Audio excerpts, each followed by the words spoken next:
What is up, everybody? So ever since I started covering the Making a Murderer series, Stephen Avery's case and Brendan Dassey's case, I get a lot of this question, and I'll throw it up on the screen for you, and it's a fair question. It's from YouTube user Nicholas Matthew. Have you ever done a video on the major evidence against Stephen Avery that was left out of the documentary series? And the easy, quick answer to that is yes. I absolutely have, and I'll go over that more in a second. I don't try to hide my feelings towards it, and I don't try to hide my opinion towards it. Everybody out there, if you've watched any of the videos I've done on Making a Murderer, on Stephen Avery and Brendan Dassey, you know how I feel about the situation, you know how I feel about what happened to Brendan Dassey, and you know how I feel about what happened to Stephen Avery. That being said, I will always cover both sides of the story. It doesn't matter what I believe.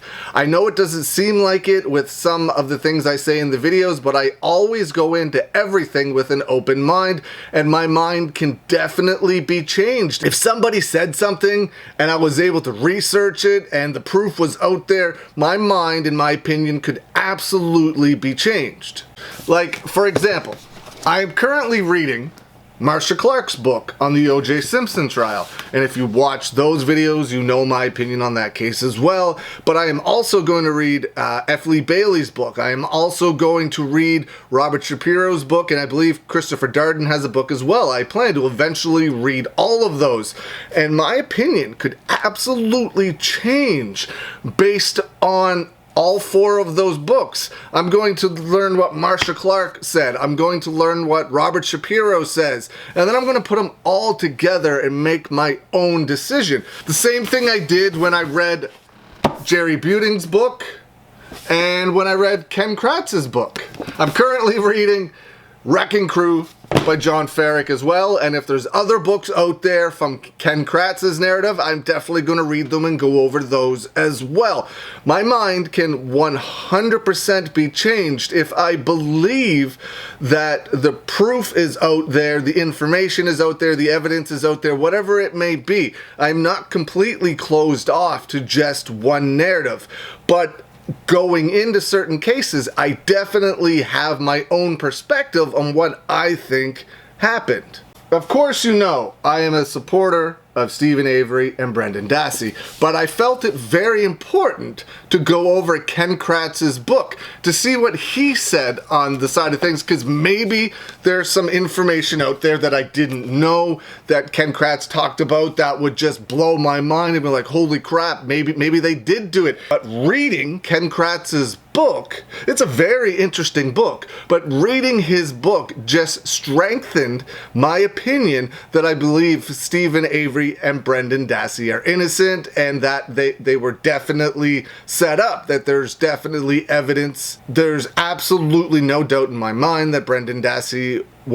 his statement was coerced. You have to be, I don't know what type of person you need to be to watch those interviews he did with the investigators and tell me that he said those things on his own without being coerced. It's absolutely disgusting, and Ken Kratz does not give any evidence to me, from my perspective, that incriminates Stephen Avery. He talks about things that Making a Murderer got wrong. It's on the cover of the book.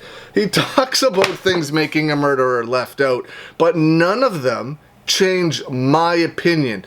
Does that mean it might not have changed your opinion? No, and I respect everybody's opinion out there. Do I think everybody is going to agree with me? Absolutely not. Do I think everybody out there thinks Stephen Avery and Brendan Dassey are innocent? Absolutely not. Everybody is entitled to their own opinion. This guy, I mean, maybe I'm wrong. Maybe he's honestly just asking. But I get the impression, and it's from text on a screen, so I could be way off. I get the impression that this person might think Stephen Avery is guilty because he's asking me if I did videos on what was left out. And it's a very fair question. I love seeing other people's opinions that are different than mine. And I'll link the Ken Kratz book review in the description of this video if you're interested to see it. Nicholas, if you're happen to be watching this video, it's linked down there where I go over Ken Kratz's book. Do I go over it in a favorable narrative in the video? No, but I was 100% going into it with an open mind. If Ken Kratz would have said something that would have been like, wow, that made a lot of sense, I definitely could have had my mind changed, my opinion changed, or at the very least been like, maybe there's more to this than I think there is. But from his perspective, that didn't happen. I thoroughly enjoyed Jerry Buting's book. I'm enjoying Wrecking Crew as well.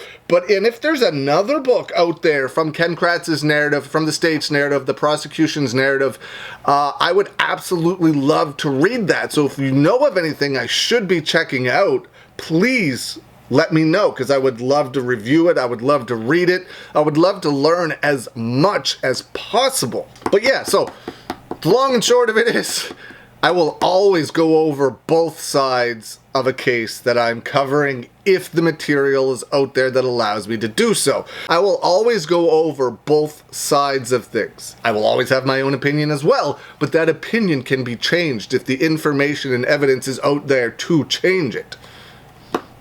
So, I hope I answered your question. It's a long video to say yes, I have done that, and it is linked in the description, but I just wanted to explain it a little bit. Hope you're all having a great day. See you again soon.